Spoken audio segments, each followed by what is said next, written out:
start off tonight's NPA meeting with a tradition of anti-TV advice.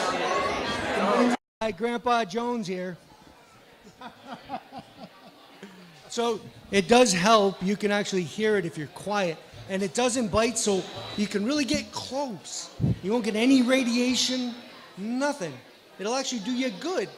It's the one screen you should be looking at.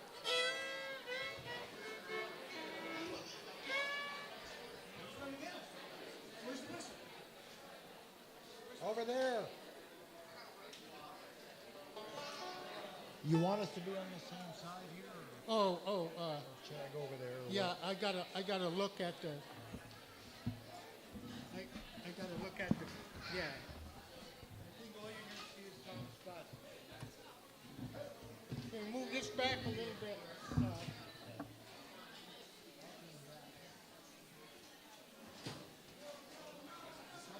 Oh, we can't. That's right. 'Cause of the. Stop it. I forgot you got the front panel there. I'll leave it alone then.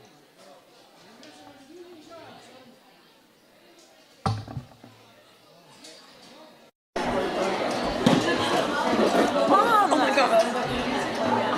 I'm so happy now she's going to be here like every month.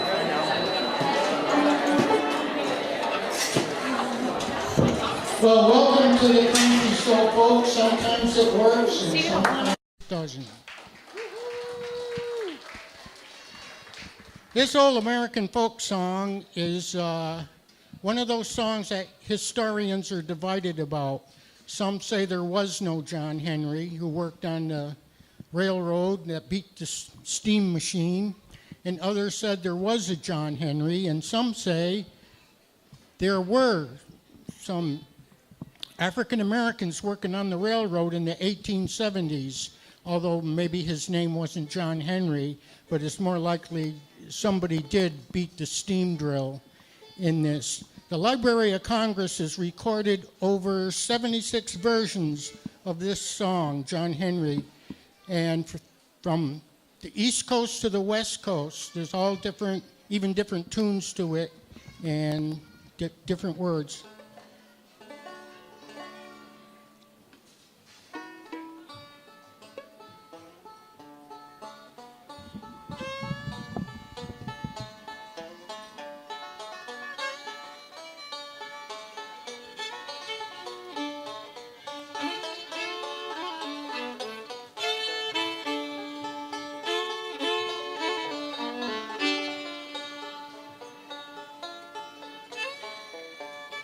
When John Henry was about 3 inches high, sitting in the palm of his pappy's hand, he picked up a hammer and a little piece of steel. I'm gonna be a steel driving man, Lord, Lord. I'm gonna be a steel driving man. Well, a captain, he said to John Henry, bring your hammer round. Bring your hammer out on the job. My steam drill will beat your hammer down. Lord, Lord, my steam drill will beat your hammer down.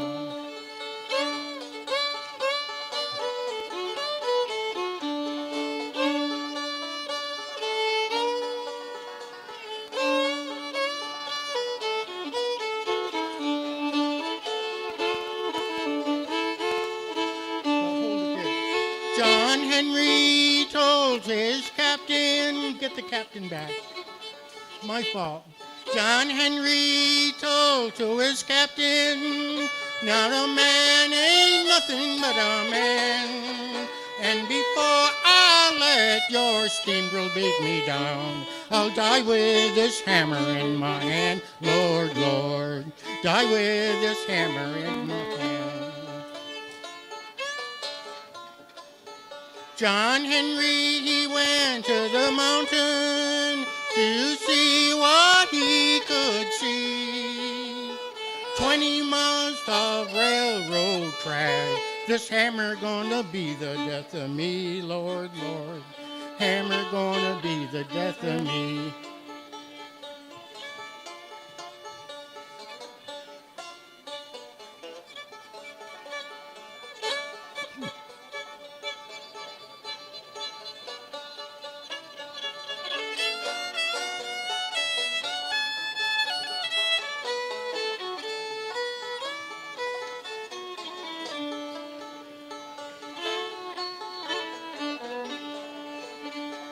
It was early in the month of May when the birds began to sing.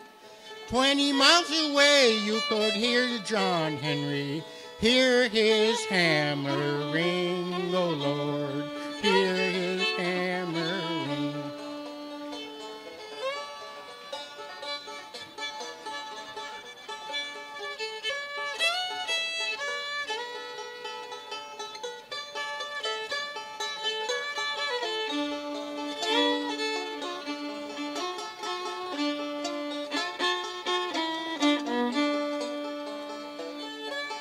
Well, John Henry drove 15 feet, and the steam drill it only drove 9.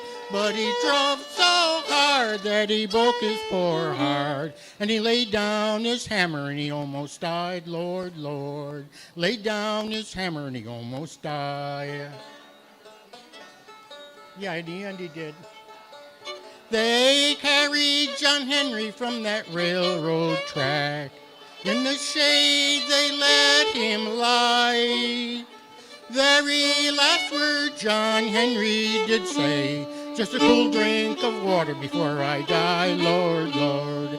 Cool drink of water before I die.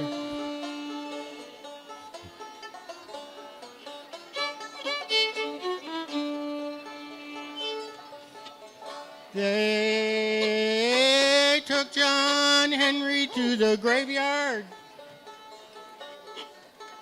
and they buried him in the sand. And every locomotive come rolling by, say there lies a steel driving man, Lord, Lord. There lies a steel driving man. John Henry, John Henry, John Henry, John Henry. There lies a steel driving man, Lord, Lord. There lies a steel driving man. Some say John Henry come from Texas. Some say John Henry come from Maine. But I say he's nothing but a Louisiana man. He's the leader of the steel driving gang, Lord, Lord. He's the leader of the steel driving gang.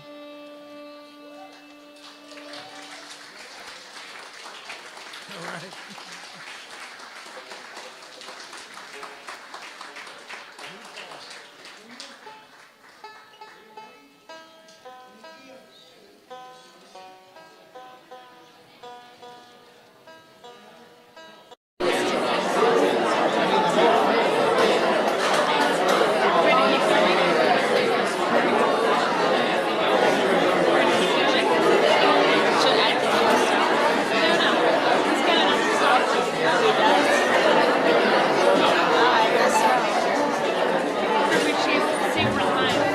So we have one classic percussion here. Tom, didn't you write this one? No, this is from the 1930s by an African-American pop singer called Josh White during the Depression. And when I heard the song, it was always sung straight. And when I heard it, it just begged to be hammed up. I mean, one meatball. In England, it was called one fishball back in the Middle Ages, but in America, it became known as one meatball.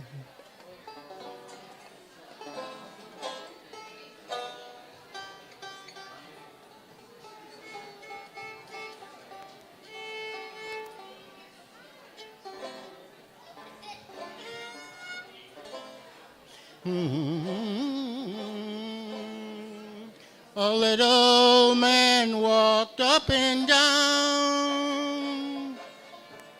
to find an eating place in town. He read the menu through and through to see what 15 cents could do. One meatball, one meatball. All he could afford was one meatball.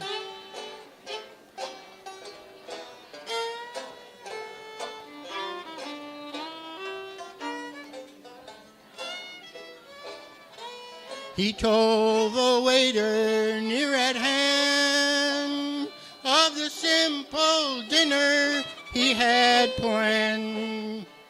The guests were astonished, one and all, to hear the waiter loudly call, one meatball, one meatball. Hey, all this guy wants is one meatball.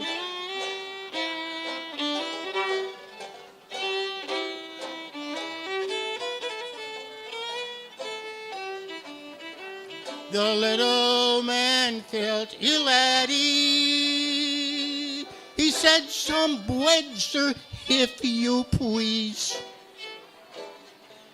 The head waiter shouted down the hall, you got some no bread with a one meatball? One meatball! One meatball! You got some no bread? You got some no bread with the one meatball?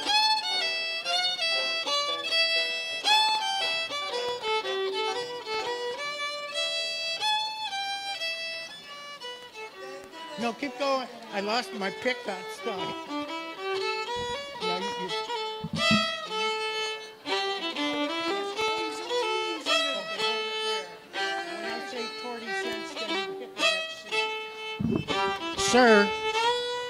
Sir, excuse me. Are we really going to serve this gentleman one meatball? I mean, think of the consequences. I mean, you know how rumors start. If word gets out, then, the riffraff from the edge of town, they'll invade us and we'll lose our reputation as well as our customers. Well, don't worry, you don't worry. It not take him long, eat one meatball. He eat the one meatball and then we get rid of him. He go home. But sir, what if he asks for a glass of water? He might loiter here longer. Can't we give him just half a meatball? Then he'd leave even sooner. No. That way bad the other way. Then we lose our reputation too. People gonna say we make the ripoff. Don't worry. If he come back again someday, I'm gonna tell to him, okay, you want a one meatball? Now one meatball, no 15 cents. Now one meatball, 30 cents. The little man was very sad. One meatball was all he had. But in his dreams, he still hears a call. You got no bread with a one meatball. Meatball, meatball, meatball, meatball, meatball. Thank you. This is Malcolm Sanders on the fiddle. Patrick Johnson, he made this cranky show, and he fixes your dinner out there, too. Yeah.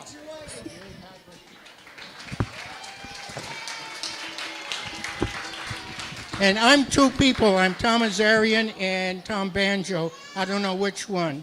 I don't believe anything Tom Azarian says, and I don't believe anything Tom Banjo says. But my parents named me after my great-grandfather, Tom, and his students in Connecticut nicknamed me Tom Banjo in 1959. Not because I'm a great banjo player, but they didn't know my last name. Good choice. Thanks for coming, everybody. Oh, we'll also be doing shows at the Lamp Shop the second Monday of every month. So if you're bored and got nothing to do, why, we'll keep you even more bored. Show up. 9 o'clock. There's also going to be puppets and pantomime. There'll be other shows at the Lamp Shop.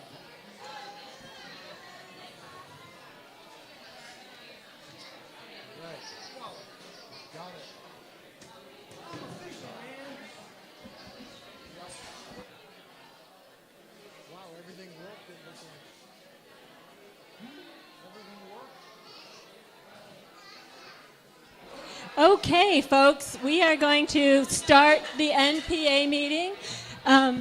We are going to start with a couple NPA announcements, and then we will have public announcements. So for the NPA, people are always asking us to introduce ourselves, so we are going to do that. Jim Lockridge is in Ward 3. He's one of your Ward 3 steering committees. Vikas, whose last name I will not get right, is over there on the computer now. Sure. Yeah. Clap once if you can hear me. Clap twice if you can hear me. All right, let's listen. The meeting is starting. That's why you need people like Melissa. Andrew Champagne is here someplace. I saw him. Where is he? He's over in the back in the blue shirt. Perry Freeman, our new city councilor, is still on our steering committee, and she is back there with Brian Pine and Max Tracy. Patrick Johnson, you just saw up here. Emma's not here. Tony's not here. Is Infinite here? I don't see Infinite. Lizzie Haskell is out of town, and as is Barbara. And oh my God, we did not yet put our new steering committee member on. Introduce yourself again. Hi, I'm Kevin Duderman. Hi. Ward 3. And you just voted him in last month, so awesome. Okay. The other thing we were asked to discuss was openings on boards and commissions. So Vikas is pulling up the website. There are a lot of boards and commissions, and if you scroll down, Vikas, here are the upcoming vacancies for June 30th / July 1st, I believe. So, Airport Commission, Cemetery Commission, Church Street Marketplace Commission, Chittenden Solid Waste District Commission, Fence Viewers, Fire Commission. All of these, are. I'm actually going to look for Brian Pine on this. Brian? So I'm going to have Brian talk about the process a little bit for boards and commissions. We just pulled up the website. Oh, yeah. So the topic of boards and commissions, I think Amanda wanted me to mention the process. Is that what you're asking me to talk about? Anybody know? I didn't know. Okay. So the process is, if you're a citizen of a resident of Burlington, you can serve on a commission. It actually doesn't say you have to be a voter, which means you could be someone who doesn't have citizenship and still serve on a commission, is my understanding of the commission requirements. So I would encourage, we don't often have much representation from the Old North End for a lot of reasons, but we need more people to step up and look at where they think they could make a difference and bring a perspective perhaps that's not already there, or just bring energy, because this is an opportunity for citizens to provide a direct role in helping to shape city policy, providing a sounding board, being the eyes and ears for citizens in the running of our city. So it's really important There's a long list of commissions that are open, and if you look at the city clerks, oh, there's the list. So that's not the entire list, I don't think, but perhaps it is. There are some seats that look open, and they are in theory open, but if someone has occupied that seat, the tradition has been an incumbent, unless they don't show up or unless they do something pretty egregious, they tend to get returned to their seat. That's just generally how it works. Doesn't always work that way, though. There are some exceptions. So don't be discouraged by the fact that there may be people filling seats already. Still put your name forward, because a democracy works best when there's a pluralistic approach to perspectives and bringing in new perspectives and different perspectives. And so we may take a look at who's on there and say, we actually need to bring in a fresh set of eyes and a voice. It's not already at the table. So I would encourage people to step up. Thanks. Thanks. And actually, Lori Olberg helped me with this, and she wanted to let you know that the only commission for which your political party is asked is the Board of Elections. So I told her I would be sure to say that. I also wanted to invite people to join the steering committee. I kind of introduced all of us, but we're always looking for more people to join, or even if you have a special topic, you want to be like a guest steering committee member just for a special topic, we're, I think, always open for that. Our last thing for our announcements is our financial report. Hi, everybody. Expect on the next agenda for our next meeting that we'll be preparing to make a decision in June about how to spend the $400 each ward receives through the city budget for our NPA. So you're probably familiar with this from the last time around, but next time we meet, we'll be making those decisions as part of the course of the meeting. Fun news, as of April 20th, every ward is in support of the city raising the NPA budget to $2,500. The NPAs across the city have put their hands in the air like we did to say they endorsed that proposal. And the city clerk's office says there's a calendar of city department budget presentations that'll be released today or tomorrow. And if you follow that, it'll give you an opportunity to step in as the public and be a part of, if you care to participate in the public comment or just witness to, discussions at the Board of Finance meetings about each city department's budget. That might relate to an interest in contributing to the conversation about how supported the NPAs are, or any other interest of yours as far as the finances of the city. So this is something that'll be happening as sort of a special event once a year leading up to the budget being produced, and it's an opportunity for all of us to be a part of that. So that's it.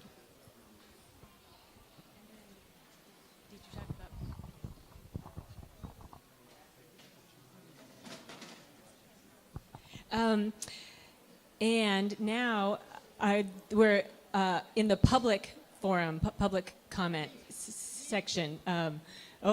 And our first announcement. Very public. Just a couple of things. First of all, do you folks know how unique this dinner thing is that we experience and have come to expect? People are so jealous of this ward. They actually come here from other wards to have dinner. It's incredible. Now, we've talked about this in other communities as well. They say, you do what? So this is really a privilege that we have. And these guys do this totally as volunteers. It's just really incredible. So if you have a chance to thank them individually or as a group, please do. They won an award. That's, well, Janet won the award at the other day.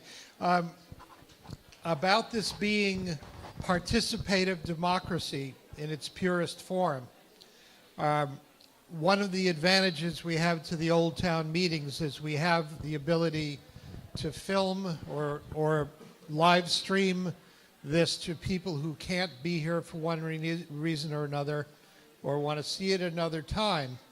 And one of the things that helps them participate is hearing and seeing what goes on here.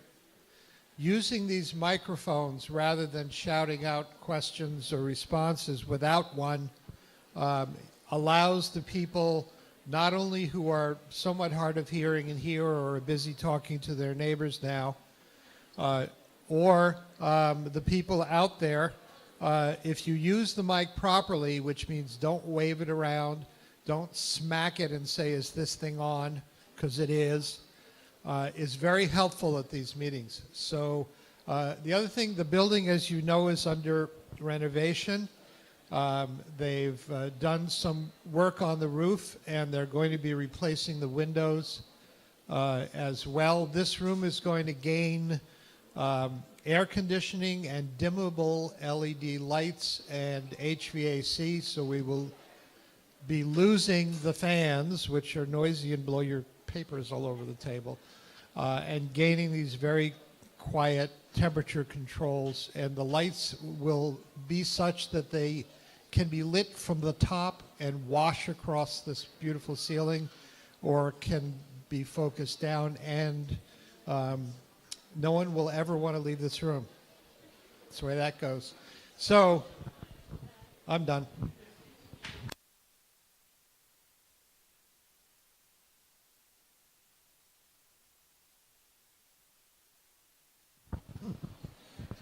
So I'd like to announce that the Vermont Senate had a hearing on Tuesday to consider the F-35 nuclear bomb delivery system planned for basing in Vermont at the invitation of Mayor Moreau Weinberger. Now, this is something that can be stopped.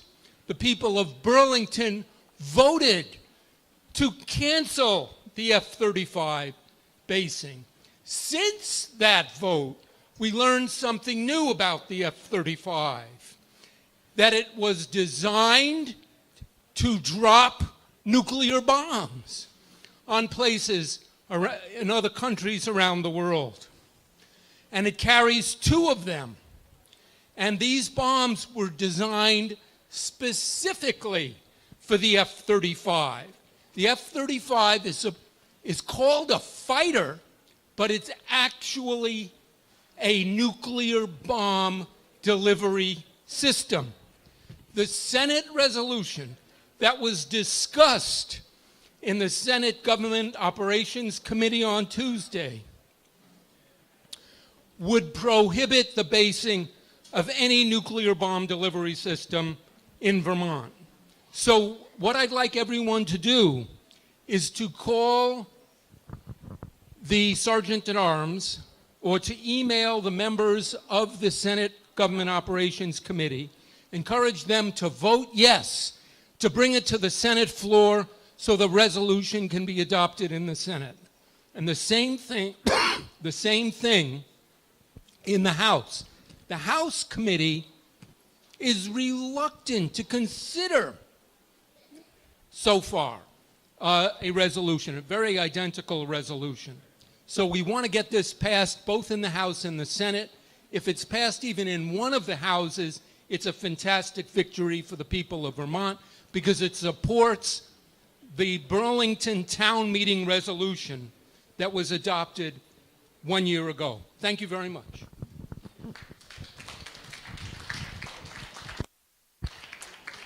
Thank you. Next announcement. Oh, sorry.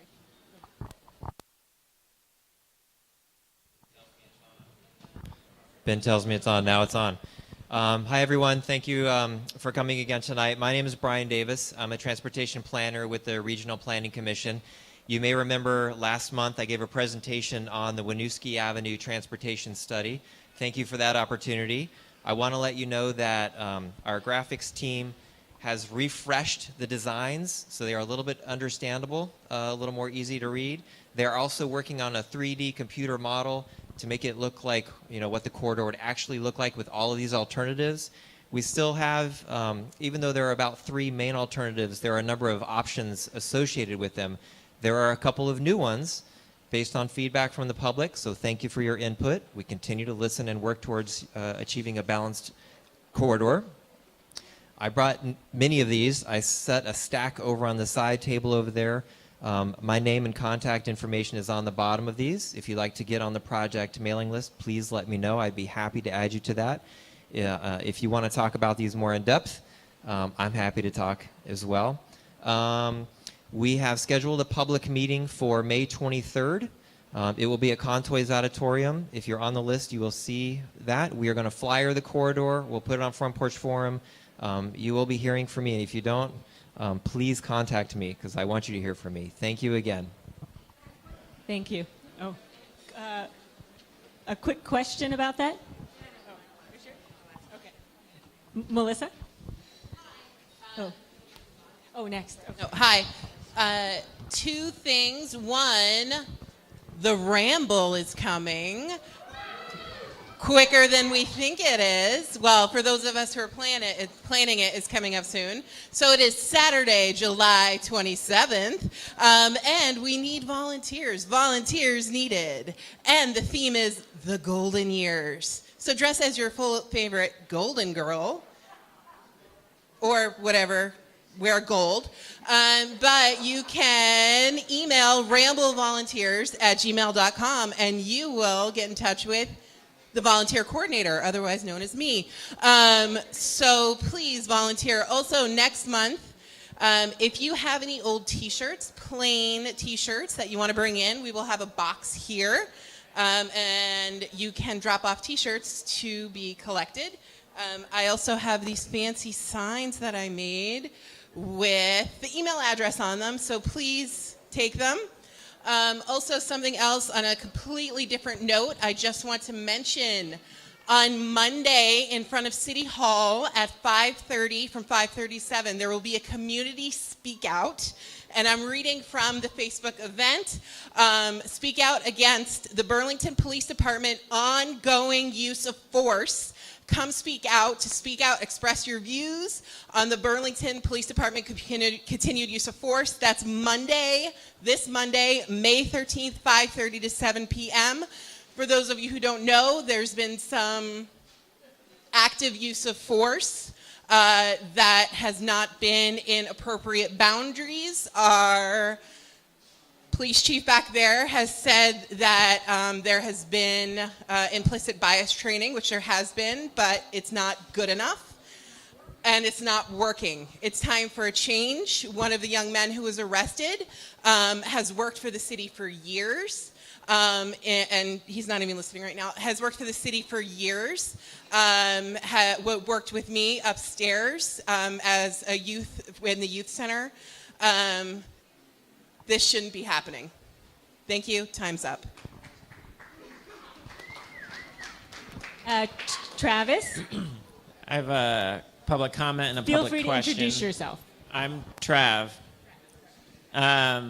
Public comment, public question. Comment is, I was curious, I don't know if other people were curious, but I was curious why the basketball hoops in Pomeroy Park were replaced. So I talked to someone from Parks and Rec today.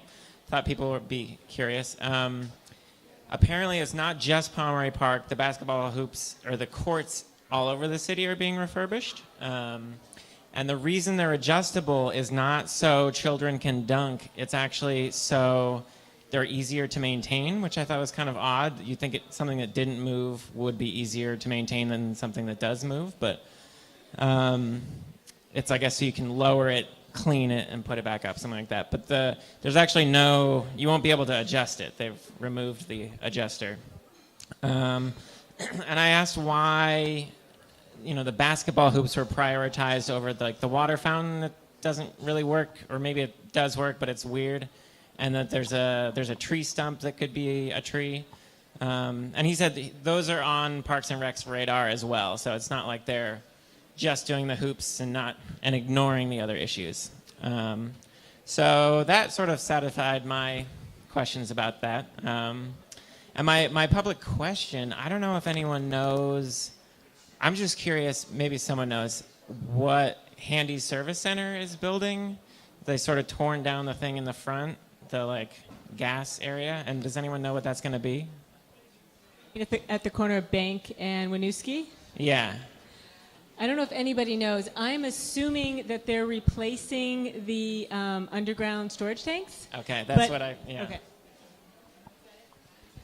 I thought Brian's maybe it would be something confirming, too. besides a gas station. That They would be exciting. tend to leak, so Okay. you have to replace them. Something besides fossil fuel infrastructure, maybe. Anybody else? Oh, Jess?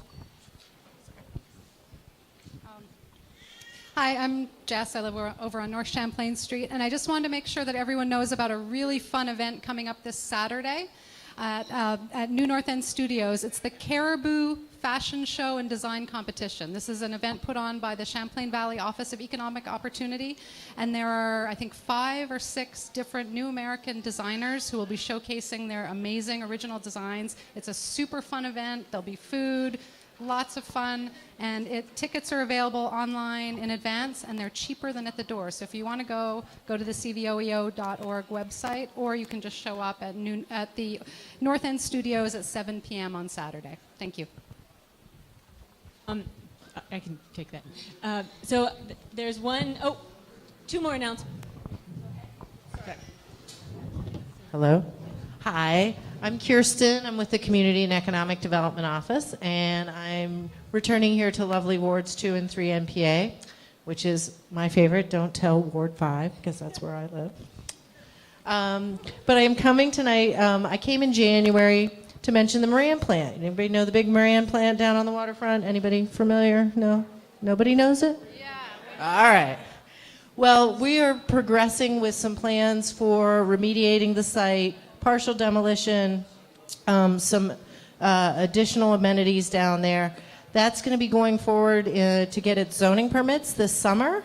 And so I know you have a very short schedule in the summertime, but I wanted to make sure that the ward was aware that that work would be happening since it's in your area. So I have some handouts with the schedule on the website, and if anybody wants to ask me questions, I'll be around, and I can leave some over here.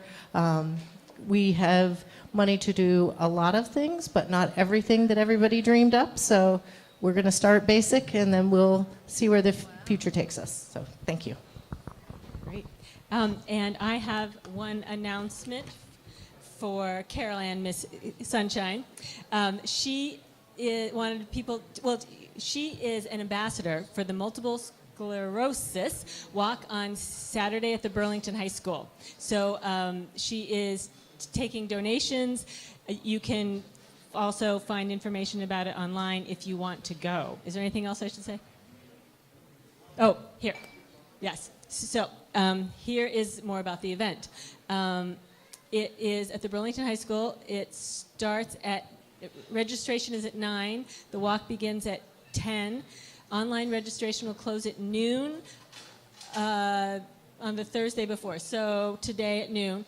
But if you haven't signed up before then, please register at the registration area on the day of the event.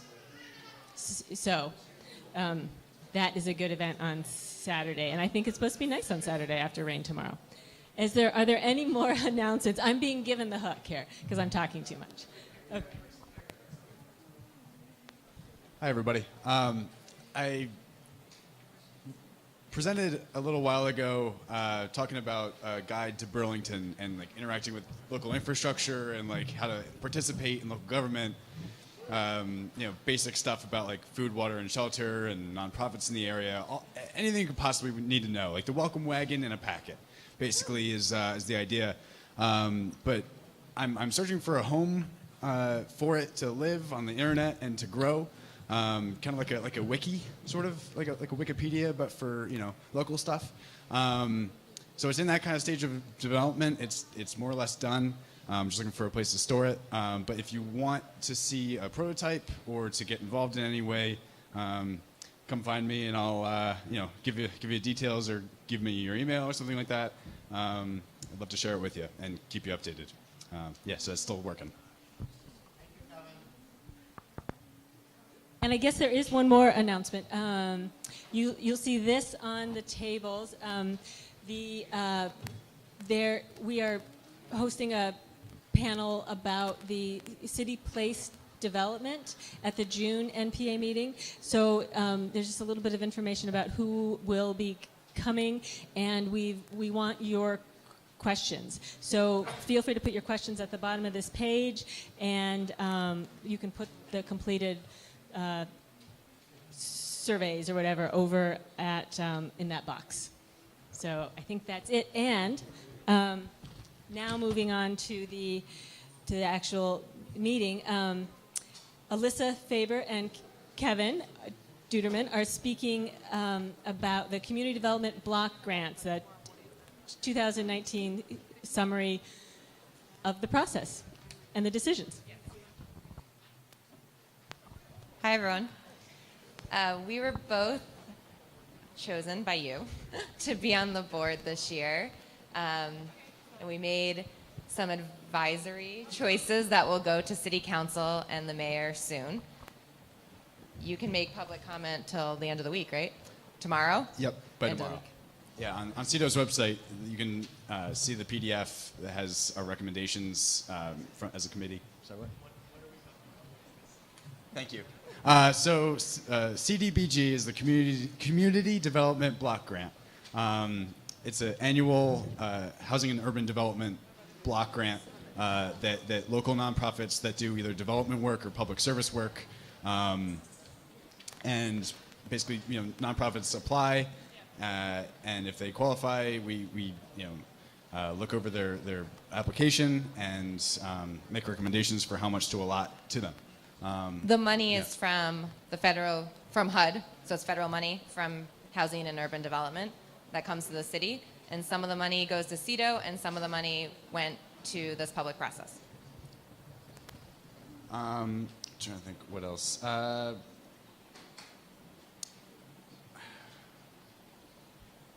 We're still waiting to know what our recommendations if our recommendations will be taken by the City Council and Mayor, so we don't have final applicants to tell you about. But we were told that HUD gave a little less money this year than was anticipated, so we planned on how much to give out based on last year's amount, and there was a little bit less, but the difference was taken out of CEDO instead of our recommendation. So hopefully everyone that we chose and recommended will be able to get that money. Yeah. And I know we didn't do a fantastic job of selling this. And it was kind of a messy start, but I'd highly recommend if this sounds somewhat interesting to review grant applications and to see sort of a behind the scenes look at what places around here are doing for our community. It was a great experience in my opinion, and I would highly recommend it. And sign-ups would be about next year. In the winter? It was in the I winter. think we did in the winter, yeah. Yeah. Like January, I think it was. Yeah. Mid-January. So keep an ear out. Jess? And Jess is way more experienced than we are at this. Oh, and I also served on the advisory board representing the mayor. There was when we did the vote here at the NPA, there was an amazing vote and there was a tie. And so Kevin represented Ward 3, and there happened to be an open seat representing the mayor, and so I was asked to sit in that capacity. And so I was really happy to have the opportunity to participate. And one thing I did want to share is that you don't just have the opportunity to sit on the advisory board, but if you're connected with a nonprofit organization, you have the opportunity to apply for this money. So the goals of the program are to provide decent, safe, and sanitary housing, expand economic opportunities, and provide a suitable living environment. That's Burlington's priorities. And Burlington is really unique in that we have this citizen committee that makes these decisions. Most of the other cities receiving these funds make the decisions at more of an executive and city level. So to be able to have a citizen voice in this process is amazing. So if you want to apply for funding, I'm not sure what the exact date of when the request for funding will be out. It's towards the end of the year, and there's always an information meeting for potential grantees, a workshop to help you figure out the best way to fill out the application. That's usually mid-December, and then the final applications are due in mid-January. So keep your eye out for this amazing funding opportunity to help support our city. And unlike other boards and commissions, we can only do this for 2 years, so it keeps changing. So if you want to volunteer to be on this board, if we wanted to do it, we can only do it for 1 more year. So people keep changing, and there's always new people advising. Any questions about it? Yeah. Well, thank you. Yeah. Next, oh, yes. Next, the police chief, a community justice center staff member, and the mayor and the city council will be talking about public safety in our neighborhoods. And Perry Freeman will be introducing them. Oh, is it on? Thank you, Amanda. Hi, everyone. So a little while ago, some folks approached me about the neighborhood shootings that had happened on North Willard and Clark Street. And someone had brought it up, I believe, at the last NPA. And that was about probably a month-ish ago. And so I invited Chief of Police Brandon Del Pozo and a liaison from the Community Justice Center, Kim Jordan, to come and just chat about that. And since then, I think a lot of people have had eyes on policing in our city, and that's absolutely part of this conversation and conversations going forward. But yeah, I just really appreciate Brandon and Kim coming to talk about this and really creating a space for us to have a conversation about this as a community. I'll pass it over. Jim, do you want to? Or? Sure. Okay. And Jim is kindly going to moderate for us. So thank you, Jim. You're welcome to sit, and if Q&A starts, maybe stand and see. Should I sit there? Would you prefer for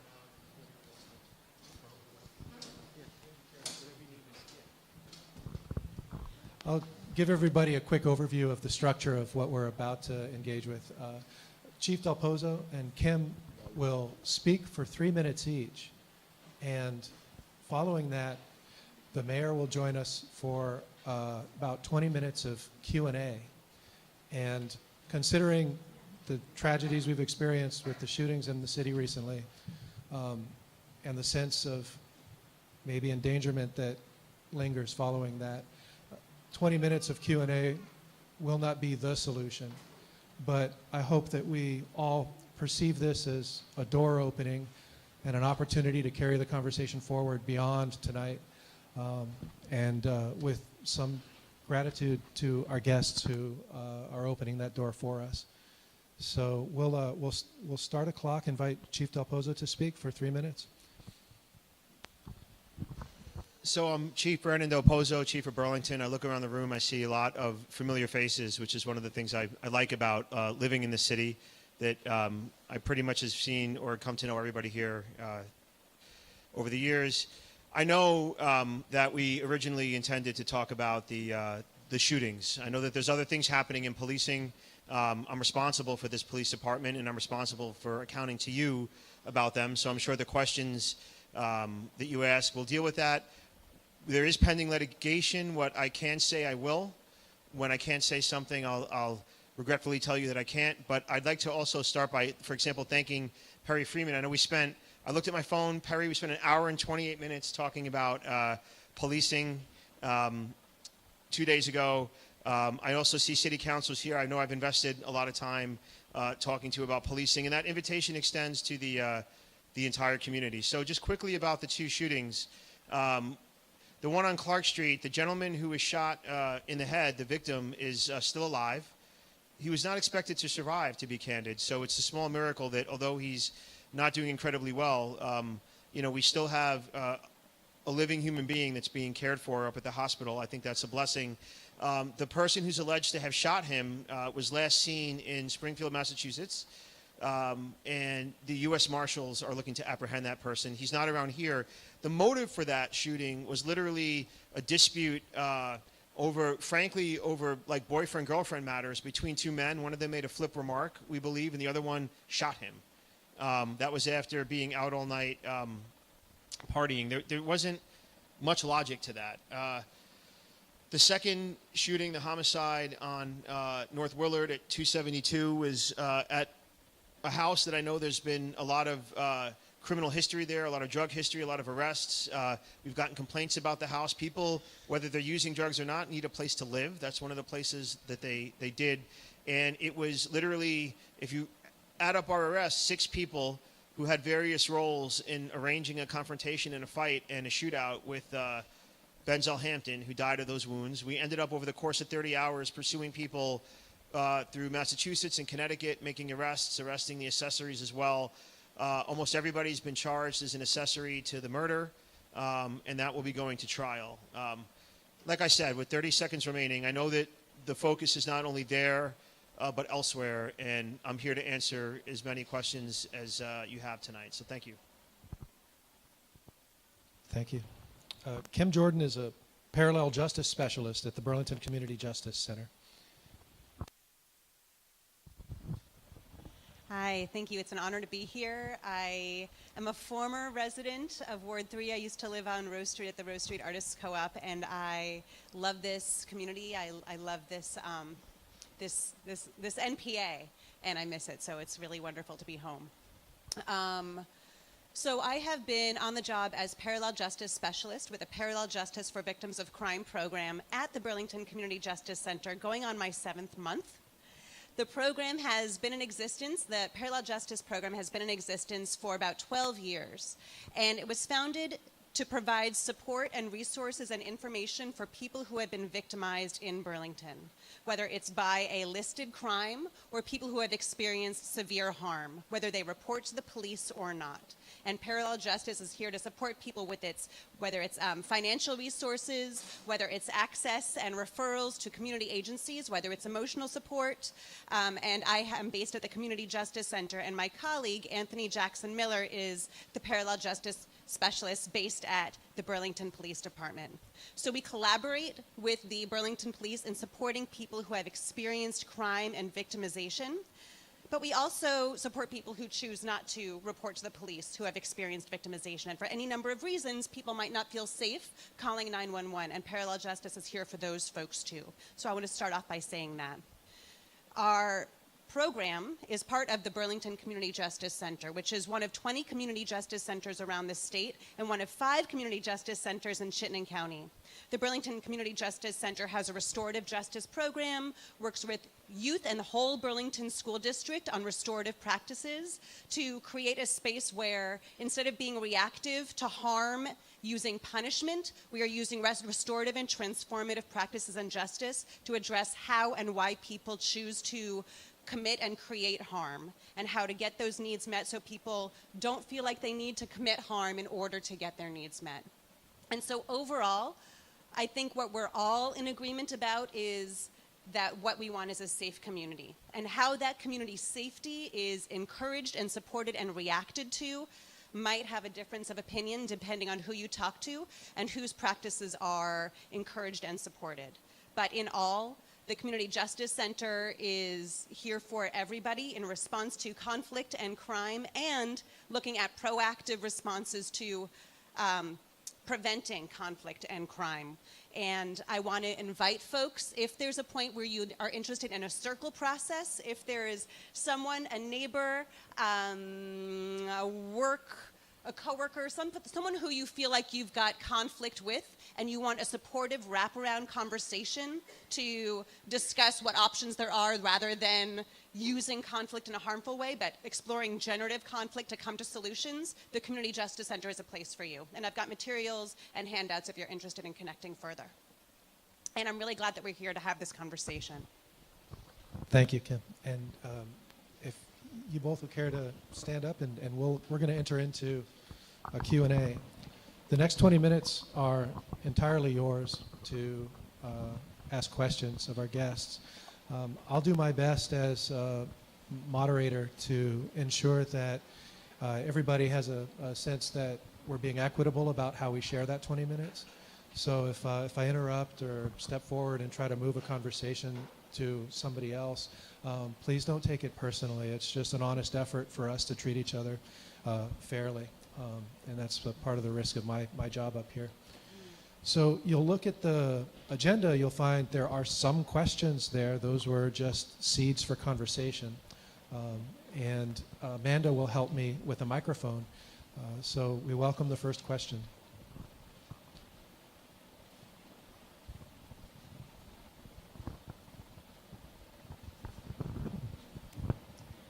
My question is whether there is ongoing training in the police department in de-escalation, since the 2 videos we saw that came out over the past weekend showed 2 officers who had no interest in de-escalating. Thank you for that question. So one of the painful moments in the police department in 2016 was the shooting of Phil Grennan on College Street. We had a 4-hour standoff where we used a lot of de-escalative measures. It did not end well. I'd been a chief here for a few months, maybe 6 months. It occurred to me then that we didn't have a lot of the apparatus that we needed. Vermont didn't have it, and I'll be candid in saying that, to properly de-escalate people having a mental health crisis, people barricaded in a room with knives, as Mr. Grennan had. The incident ended with him attacking us with knives after we failed to subdue him. So what we did at that point, to answer your question, that's the context, is partner with the Police Executive Research Forum to develop a nationwide de-escalation curriculum. We were one of 7 agencies that piloted that curriculum. You can go back and it's in the free press, it's in the reporting. Every officer received de-escalation training. And then we've become certified instructors. Every county police agency, as of early this year, us, South Burlington, UVM, has become certified instructors in that curriculum. It far outpaces, to be candid, the rest of Vermont, and it's the national standard. Did those officers try to de-escalate? You can decide for yourself based on the video. I suspended one of them and counseled another that he created unnecessary risks. So you're making a good point. I urge you to peruse online in the Police Executive Research Forum's curriculum. You can see the news showing how we've trained in that and piloted it. And we're going to have to double down on the values of de-escalation, which can be shown as well in making it much more explicit in our written policies. Not just our training, but our policies. I'll remind everybody that the mayor is a part of our Q&A tonight. And also invite our other speakers. If a question is asked of an individual up here that you feel you have supplemental information or complementary information, please don't hesitate to speak. And Brandon, do you mind when the opportunity arises sharing the microphone? Yes, thank you. Yes. Okay, next question. Oh, Melissa in the back. Hi. So I recently, this afternoon, I rewatched the video of the Melly brothers outside of JP's. It was very clear the officer physically pushed Mr. Melly against the wall, causing him to push his head against the wall, which caused him to either lose consciousness. Something happened. His eyes rolled back in his head. It was very traumatic to watch. His brother, they're very close, the 3 brothers, was trying to figure out what was happening, obviously concerned. I don't know if they were intoxicated. I would have done the same exact thing had that been my brother, whether or not intoxicated. The officer pushed him physically. My question to you, Chief DePozo, to you, the mayor, is the officer in question was suspended for a number of weeks. Was suspended, and you said he was suspended, you're doing what you can. This happened in October. It's becoming an outrage now because the Melly brothers are suing the city and suing the department. So now the video is being released, and now there's public outrage. There's a meeting happening right now at the UU. There's a speak out happening Monday. So now there's public outrage. So now you have to speak about it because there's a Freedom of Information Act. And I will say, so can you talk about the suspension, 1, of that police officer, and 2, the police officers, there were 2 police officers, I believe in the fall, who were suspended for drinking beer that they got from, I believe, whatever. They confiscated beer and they drank it.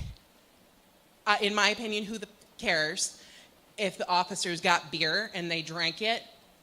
How long were they suspended for confiscating beer and then drinking it while they were off duty, compared to the officer who pushed Mr. Melly against a brick wall, causing his eyes to roll behind his head and pass out? I'd like to know the two differences between the suspensions and why. And I would like to hear from the mayor as well after you speak about why that's happening. And also if you could talk about the public perception, because now everything is coming out. Now you are acting, now you have to speak about it. Thank you. Listen, thanks. These are questions that we've given a lot of thought to, and it's you're not the first person to ask them. There's limits to what we'll say about Sergeant Bellevance's discipline, only because we're facing federal lawsuits. If you go and look at the police department's YouTube videos of these two incidents, they were uploaded on November 26th of last year, redacted and ready for public distribution. I spoke with city officials, not the mayor, but the mayor's staff, about the city attorney, about the long-standing policy not to disclose or discuss city personnel matters. That is not the way every city does it. It's not the way this city necessarily has to do it. The city has a long-standing policy of saying that if a personnel matter is under investigation, we don't discuss it. But you know, I think there would have been a noticeably different reaction. And I don't mean it would have been easier on me or less of a stress for me. This is my job to be responsible to. But there would have been a different perception of trust and disclosure if we disclosed this last year. You know, once we got our bearings and conducted our initial investigation and hired our outside investigators. And so you're right about that. It's something that the mayor and I have had really difficult, we don't necessarily disagree, but difficult conversations about how to reconcile the city's fairly unequivocal policy with exactly the things you're talking about, like getting, and I mean, here's the, you know, the one, like the counterfactual is when Phil Grennan was shot by my police officers, I went downstairs to the news and I gave a press conference 10 minutes later, entirely giving them everything I knew, everything I thought I saw happen, everything I could say. And I got phone calls from police peers saying, like, we never shoot someone and then talk to the press right away. That's just not, like, what you're doing was it was fulsome, but it was ill-advised. But that was like my instinct. And so I sympathize with what you're saying, because if you go and look at when we uploaded those videos, redacted and ready for public consumption, it was in late November. As far as the suspensions, I know, like, you know, with the beer drinking, people like to joke, what kind of beer was it? Like, that should dictate how long the suspension was or not. People tend to think it's a different matter.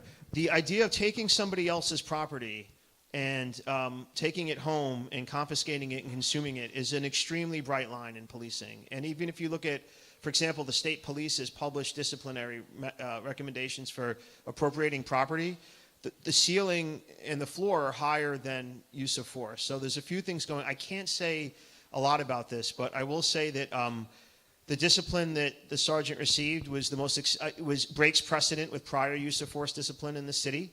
That a suspension is it's a financial penalty. What we're saying to a police officer is you'll have to go a certain amount of time without pay, right?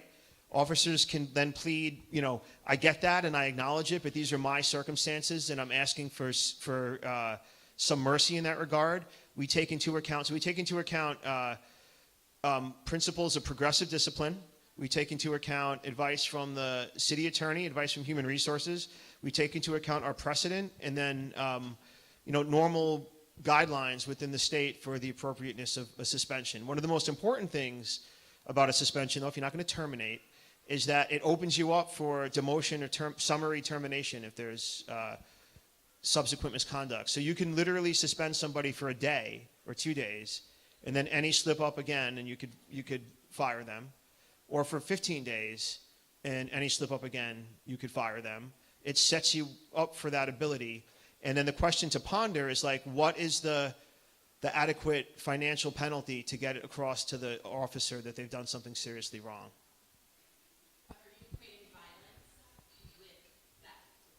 No, what it's, and again, like, so no. However, Police officers are authorized to use force to separate disputing parties, to take someone into custody, right? And so the idea that you may never, ever, ever, under any circumstances, take somebody's property home and consume it. But for an officer to say, I made a misjudgment, I was wrong, I spoke too quickly, I didn't speak, but I acted too quickly, but my intent was to separate somebody I was about to arrest from someone else, that proviso calls for a lower penalty range than taking somebody's property and consuming it. And that's just not me saying that. That's in writing from the Vermont State Police penalty schedule as well. And you may not be satisfied with that answer, but what I'm trying to say is that we're bound by precedent. We have prior precedent from before I got here for lengths of suspension for force, and we've exceeded that precedent. But I hear what you're saying. So, thank you, Chief. And thanks for the question, which I think gets right to the heart of what a lot of people in the community are thinking right now.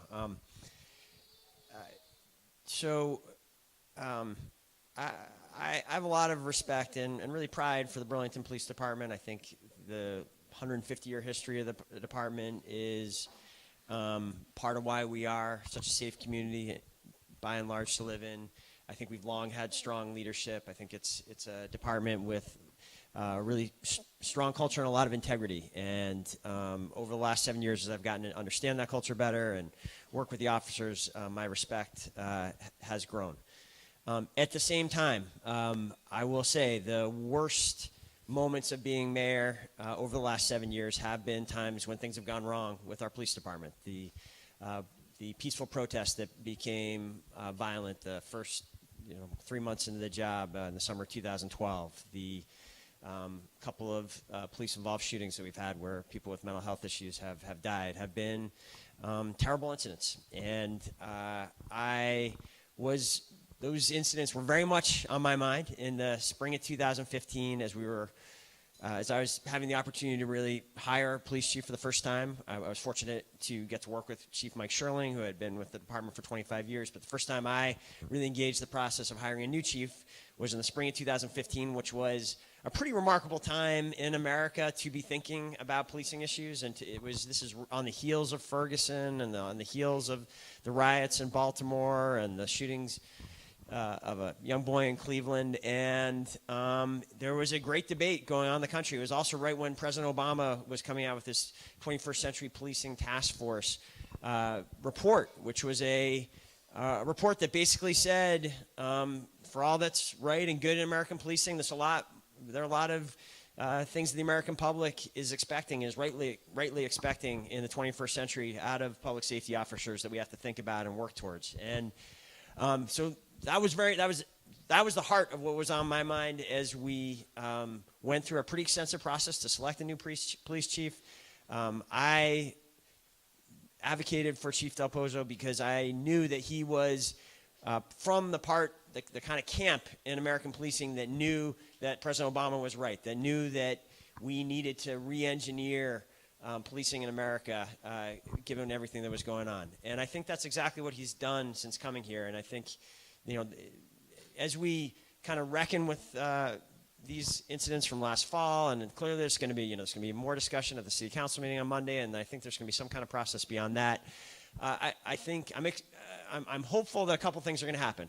I'm hopeful that this becoming a big public conversation will instill some confidence in the public about how much work has been going on and how the kind of reforms that the chief talked about. Literally, this department has been on the forefront of reforming de-escalation training in the country. We've also been maybe the best police department in the country in terms of responding to the opioid epidemic.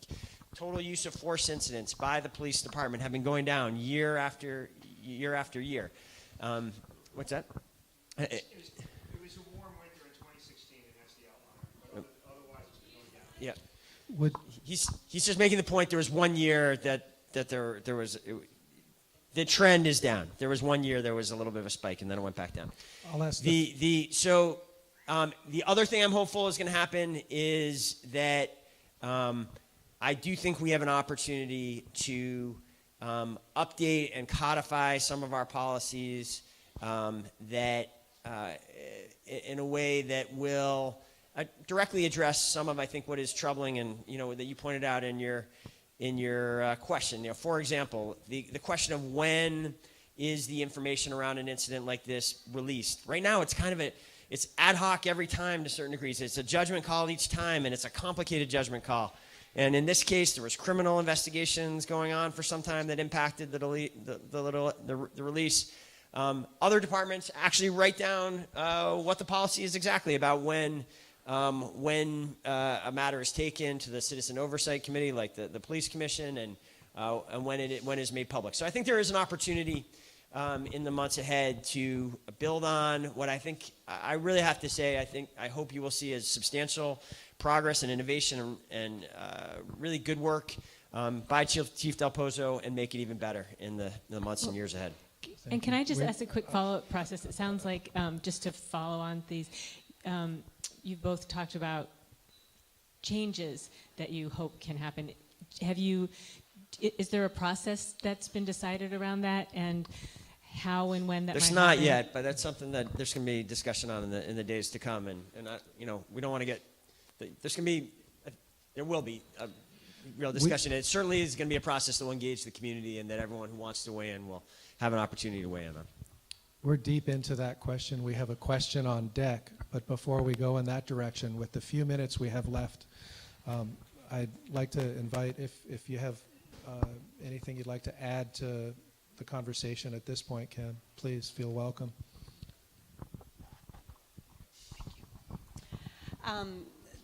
So the Parallel Justice Program, of course, is not in the business of investigation.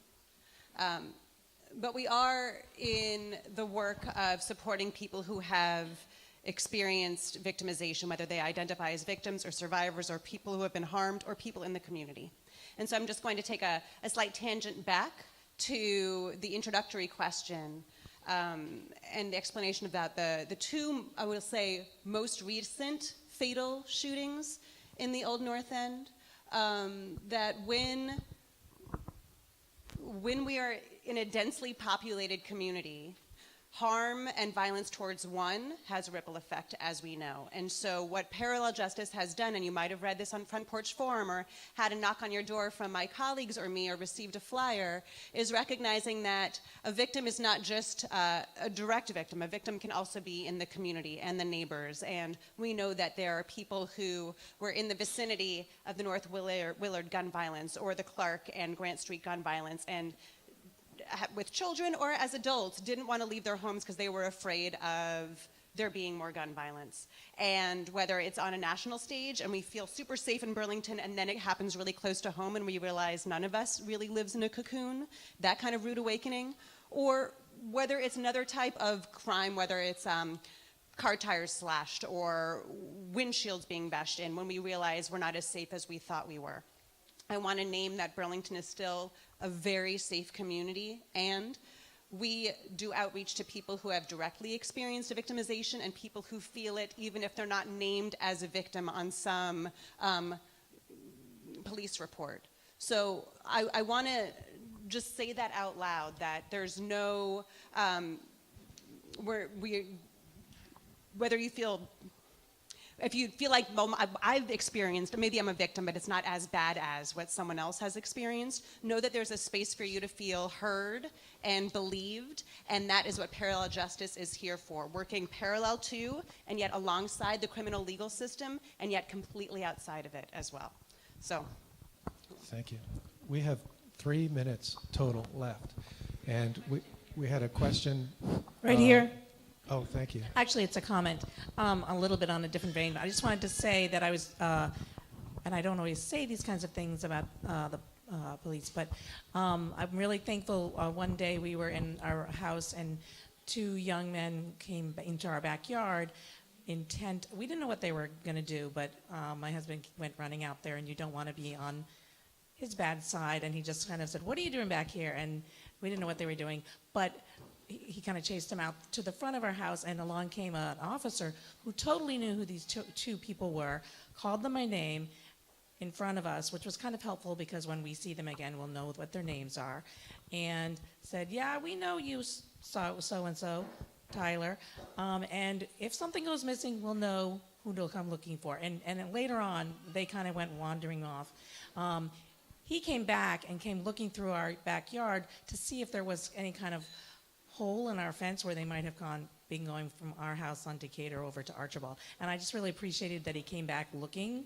And I just wanted to say I appreciated that extra effort that he did to kind of just to be looking out for neighbors in the neighborhood. So I just wanted to acknowledge that piece.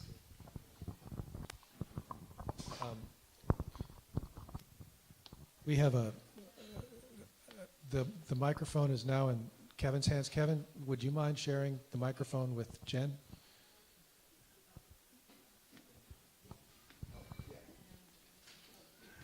I'll go back there. Oh, 1 sec. Okay. So I have a quick question. You have a quick question too? Okay. You want to go first? Yeah. You had mentioned after, I think it was the Phil Gredden shooting, that all of the police force had a de-escalation training. I'm wondering how often there's a follow-up refresher and what kind of follow-up there is in general, so that's not just a one-time. Before we answer that question, why don't we let Kevin ask his question, and this will conclude the Q&A with the answers. So.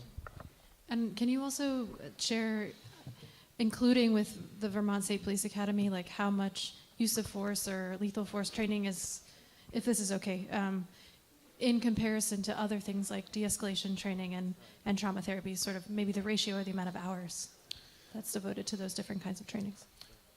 With an interest in keeping us on target with our agenda item. This is actually kind of just adding to what they're saying. It's actually kind of perfect. Okay, so please forgive us if the answer is brief, and have the understanding that all of our guests will be accessible following the meeting and into the future. And you can each explain your preferred mode of people contacting you. Yeah, so just real quick, it's perfect. I just had a general question about what sort of supports are offered to officers. It's not entirely clear. I tried looking on the website and looked around. It's a stressful job, and when bad stuff happens, it's not fun for anybody. So I was just wondering what, in addition to the trainings and the protocols and all that stuff, like what kind of supports are offered. Thank you for that question, and for yours, I'll try to be reasonably brief, but yet answer them. That's a good question, because the officers, when you look at where assaults tend to happen, but also where force is used, it tends to be between 11 and 3 in the morning, Thursday, Friday, Saturday night downtown. And the officers that spend the summer policing that, for example, and the warm weather, do get worn down. They also see things like the Hyde Street homicide. They see things like these homicides. We have a licensed clinical social worker that we refer them to.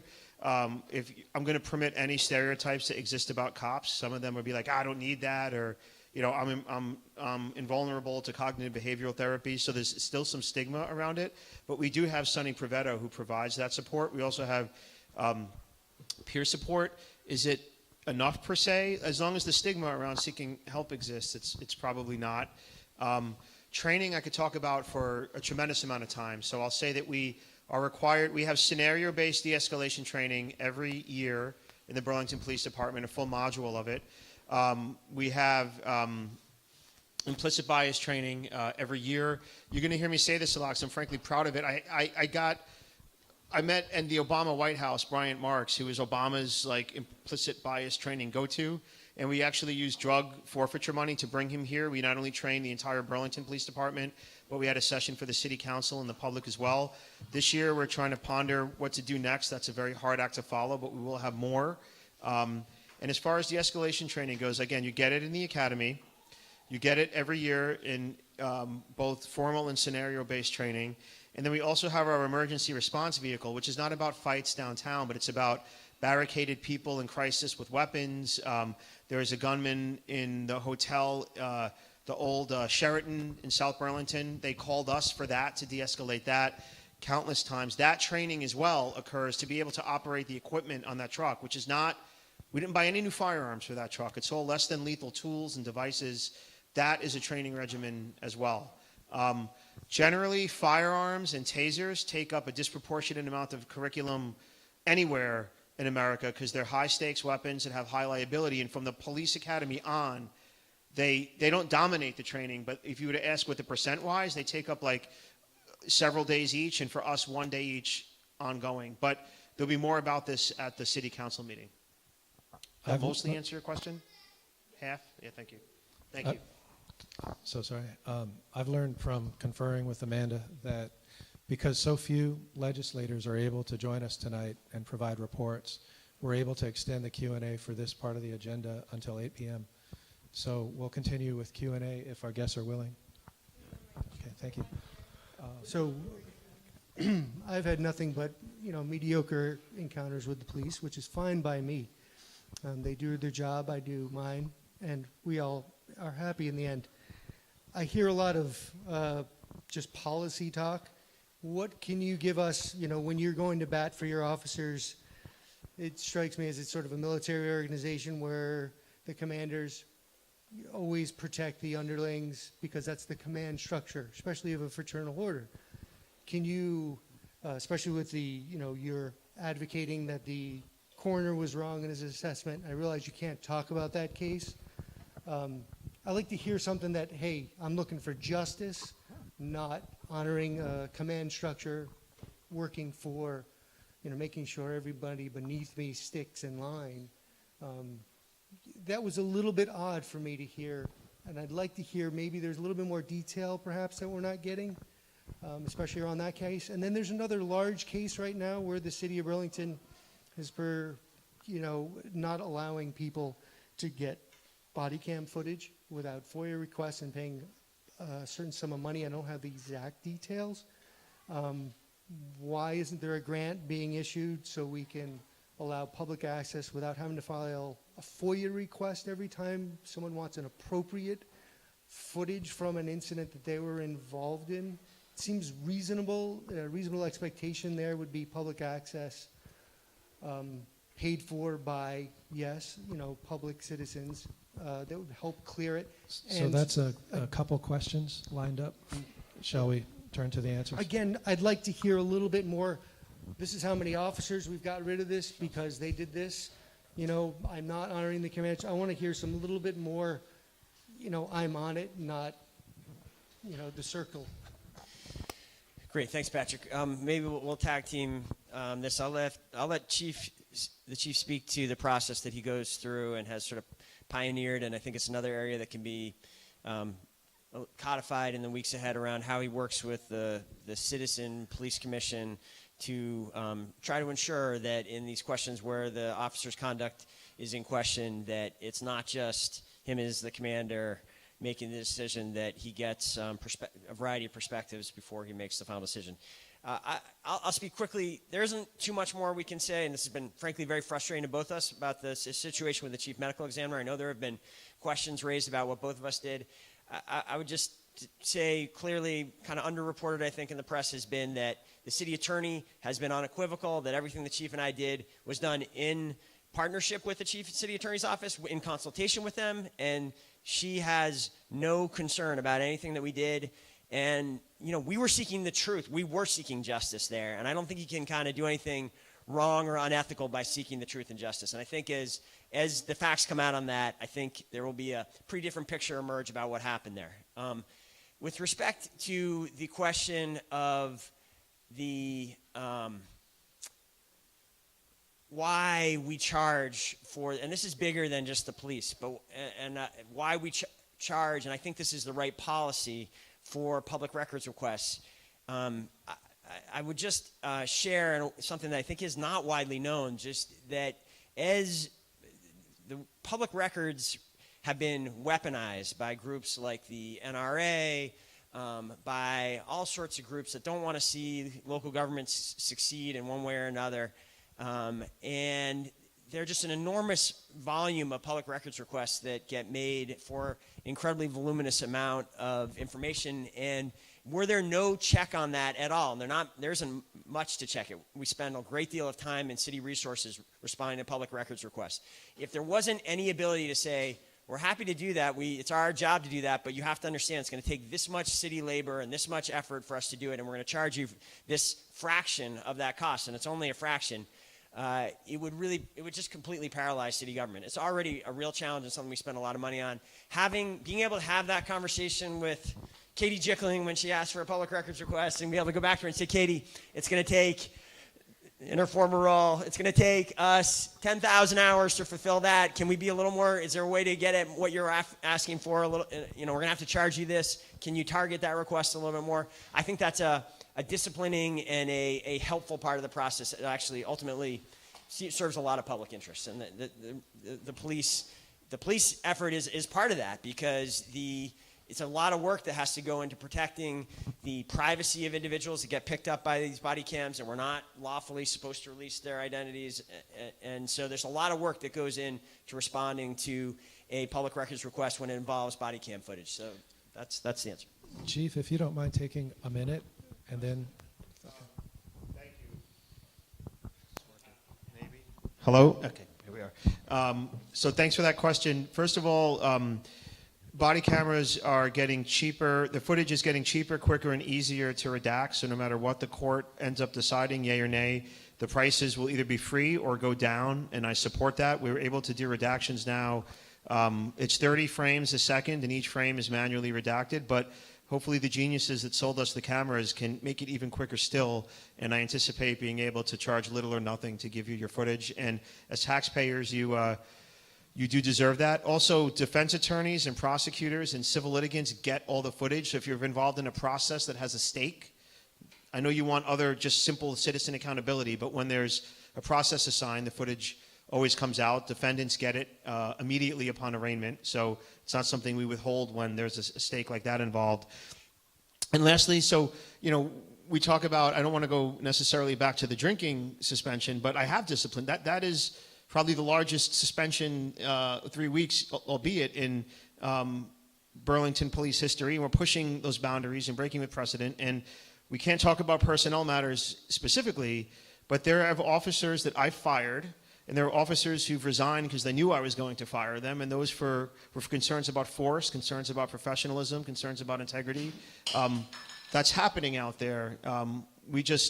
If I say that I was going to, if I say somebody resigned because they were about to get fired, the city would face defamation charges, and there's a fair amount of privacy about that. But this is going on, and if the counselors want to hear about it in executive session, I'd be happy to fill them in with the exact details. I want to acknowledge respectfully that there are questions that are yet to be asked, and we're at the conclusion of this agenda item. And please know that what you're interested in is important. You should follow through with exploring that with our guests. Please reach out to contact them or catch them on the way out.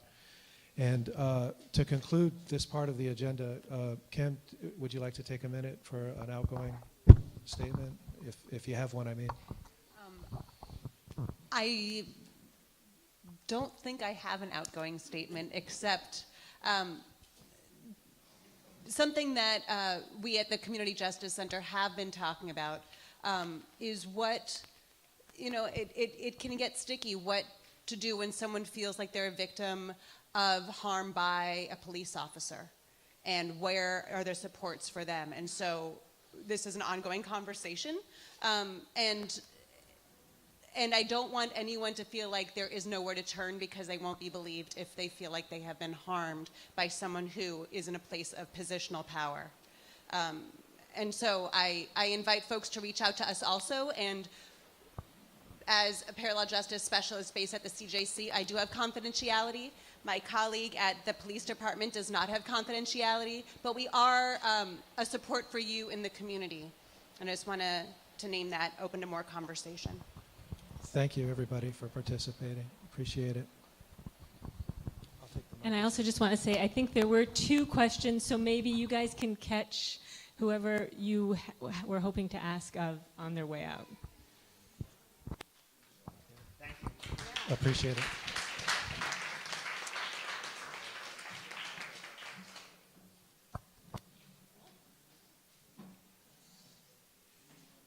Yes. Okay. Our next we have our city councilors. So they gave up some of their time, and the mayor, who will hopefully be really fast. And because we have just a few minutes. Kind of maybe everybody like 2 minutes. Great. I'll go super quick. Three things. One, I just want to make sure everyone here knows that we will be having on June 11th a housing summit it'll be at City Hall. It's going to be like an all-day activity. There's going to be a working meeting for like noon until 5 with some national speakers and a number of breakout sessions, and then there's going to be a town hall meeting in the evening. And this is envisioned as the launch of a focused process from now through the fall, where we're going to try to get done. We're going to try to do two things. One, finish a number of tasks that were laid out in this 2015 Housing Action Plan, but that have not been completed. We're trying to get those done. And then we also are going to identify additional housing reforms and interventions for the future. A lot of details on the city website if you want to know more, including what specific reforms we're going to be focused on. A little bit of good environmental news, good news on efforts to combat climate change. We don't hear enough about these. The city of Burlington has really been focused for the last 7 years on building more solar installations. We've increased the amount of solar installations that we have in the city by 16-fold since 2011. And that has suddenly put us up to one of the highest per capita solar installation cities in the country. We're fourth of any American city and the only one from the Northeast in the top 10. And I'm encouraged to get this news just as we start kind of the next chapter in Burlington's environmental activism and intervention. We're going to be releasing this summer the roadmap to net zero, which is going to lay out the way we go from where we are now to becoming a net zero energy city by 2030. And that's going to be an exciting and important moment, I think. And then finally, I was asked by Jim to make sure I spoke to the NPA proposal, and I will say the budget that I deliver to the council will include increased funding for the NPAs. I'm not sure we can multiply it by 6 as the request has, but there will be an increased funding amount, and we'll be working out with the city council where that's going to land. Perry, next. I'll go. I'll just start by saying that I can speak for the three of us that we're behind the NPA funding, perhaps at a level that's closer to what the NPAs have requested. We want to make sure that it will actually be fully utilized, but even if it doesn't, that's like a return to the general fund, so it's not a terrible thing if we don't use it all. Burlington, Green Mountain Transit is changing some routes and raising fares for the first time since '04, maybe, somewhere around then. Important thing is the College Street shuttle will remain free from downtown to the hospital, and that's a city-funded piece of transit that stays free. There was some concern that it was no longer going to be free. That's important. Yeah, it's really important. The City Place update, I just want to say that about almost a month ago we had an update at council, and a representative from Brookfield assured us that the project is moving forward. They have a what is called a term sheet, which is a bank saying, we will finance your project under these conditions. It's an executed term sheet, which means it's a financing commitment from a bank. So that's moving in a direction that suggests it's going in the right direction. Water rates will be changing slightly in a very deliberative process. The council worked with the administration and with Megan Moore and Chapin at DPW to ensure that we could protect the lake, invest in important changes, both staffing and infrastructure, but not overburden people. So we're going to look for progressive rate structures that ensure that the lowest income and low users don't get hit as hard as the high users on water rates. So that's a quick update in less than, I did it in a minute and a half. There you go.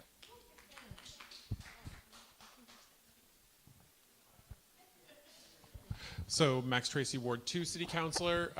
I just want to talk about I chair the Transportation and Energy Utilities Committee, and one of the issues that is before our committee right now is a question about doing a scooter, an e-scooter. So you may have been if you travel to other cities, e-scooters and e-bikes in the city of Burlington.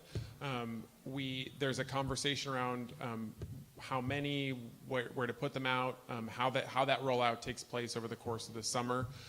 For me, some concerns are really just wanting to see the contract and the contract language that we specifically have, wanting to see safety put first and foremost. and develop a safety framework. Right now, we don't have a safety framework for how we're going to regulate these things, and that concerns me, having these new technologies here and wanting to make sure that we're keeping people safe. I think we also need to understand where, if we do move forward with something like this, where they might go, like in terms of where they would travel. I certainly don't want them on the sidewalks, because that could serve as a disincentive for folks to walk. And so I think that's a big issue, is how we establish a regulatory framework to regulate these. I think access is also a key question with this. Who gets to use these things, and how much does it cost to use them? And how do we build in opportunities for folks across the economic spectrum to use this? Because I don't know about folks, but it would feel really unfortunate to me if we had these in the neighborhoods around the city and only folks who have means were able to do that. So these are some of the things that I'm concerned about with this. I'm not categorically opposed to trying something like this. I think we need to be open to alternatives to cars, but I think we need to do so safely, and we need to do so in a way that's equitable. Cool. So I wanted to report back a bit from some of the requests that I had gotten at last meeting.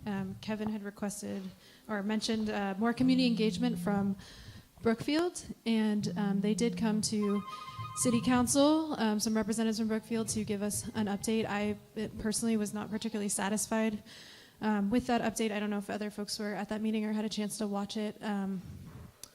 You know, I know you're expressing that there's some confidence that the project would go forward, but I do want to see a lot more engagement from them, and yeah, sort of along those lines. So I have invited them to come to next month's NPA, so I'm working with Jeff Glassberg to make that happen, and it looks like that's coming together.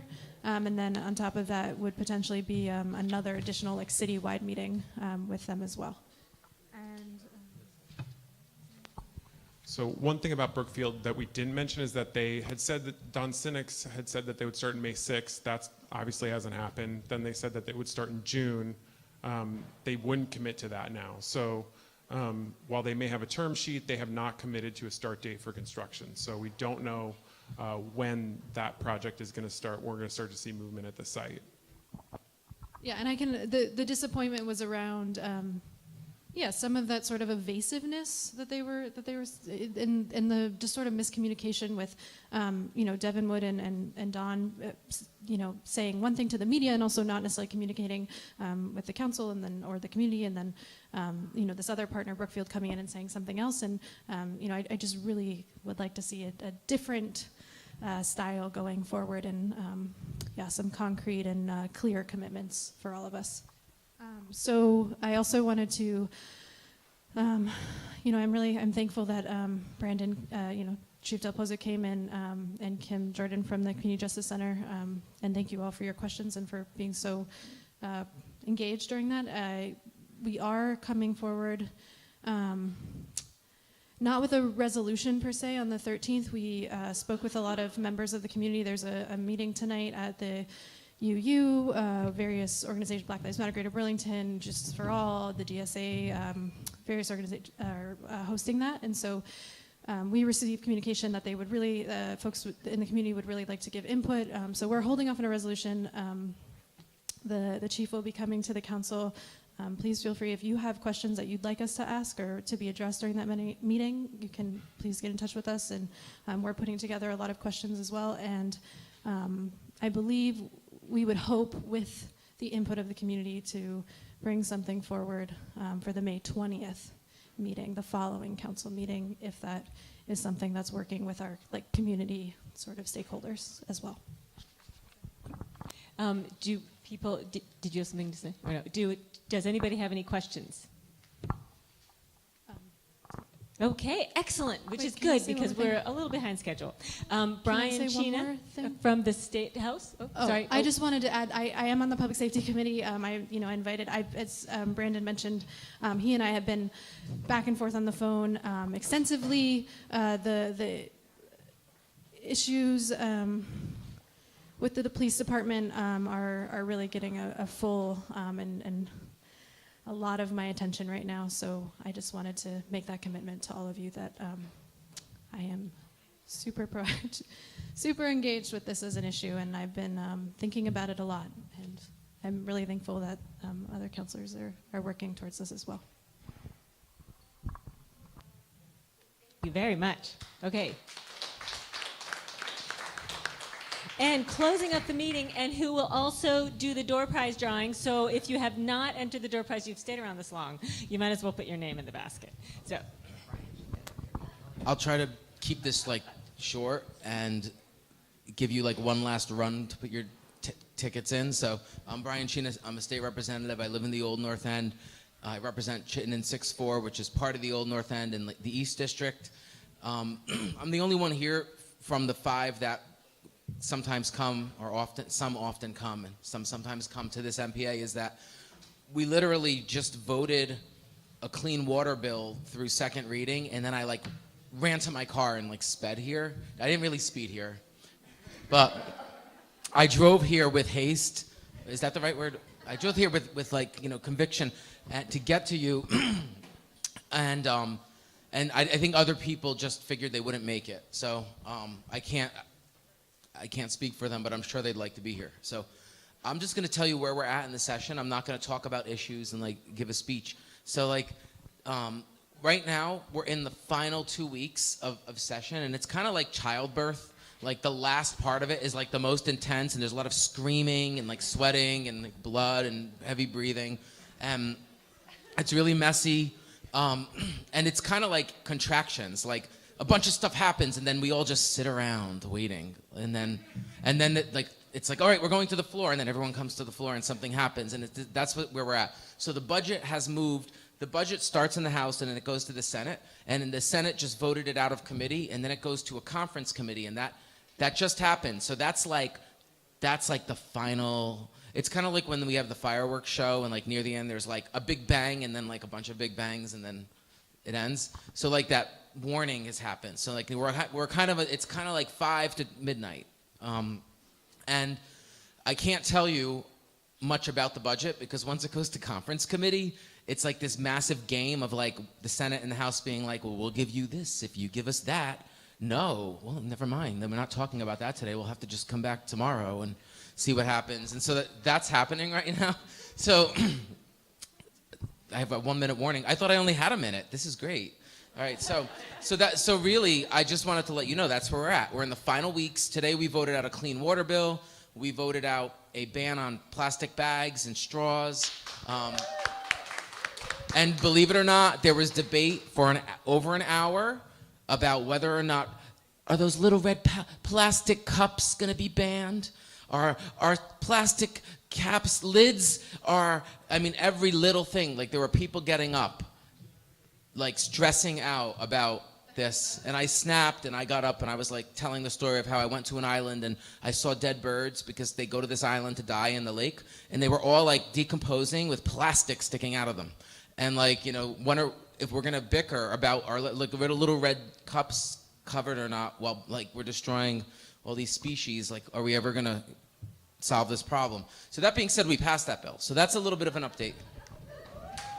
Woo!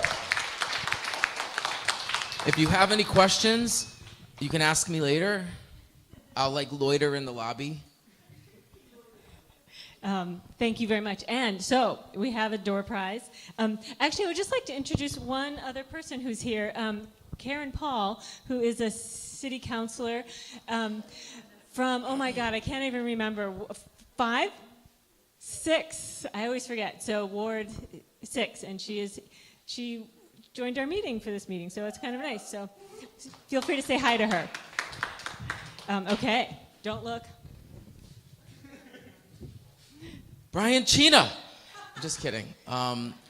Jesse Taylor. Is Jesse Taylor here? Woo! With that, the meeting is adjourned. Thank you guys all so much for staying. Oh, wait. Oh, I'm sorry. Wait. Janet has an announcement. Food in the back. Take stuff home with you.